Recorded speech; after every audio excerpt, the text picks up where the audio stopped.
আসসালামু আলাইকুম। ব্যাংকে যাদের ১ লাখের বেশি টাকা আছে তাদের জন্য সুখবর।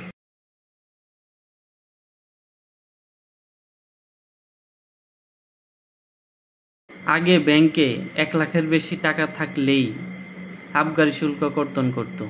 ২০২৫-২৬ অর্থবছরে ৩ লাখের বেশি টাকা থাকলে আবগারি শুল্ক কর্তন করার প্রস্তাব করা হয়েছে। ৩ লাখ পর্যন্ত আবগারি শুল্ক কাটবে না। ব্যাংক আপনার ১ বছরের সর্বোচ্চ ব্যালেন্সের উপর ভিত্তি করে আবগারি শুল্ক কর্তন করে। আপনার ব্যালেন্স যদি ১ দিনের জন্য হলেও ১ লক্ষ টাকা থেকে ৫ লক্ষ টাকার ভিতরে হতো তাহলে ১৫০ টাকা কর্তন করত। এখন সেটা ৩ লাখ থেকে শুরু হবে। আবগারি শুল্ক প্রতি বছর ডিসেম্বর মাসে কর্তন করে।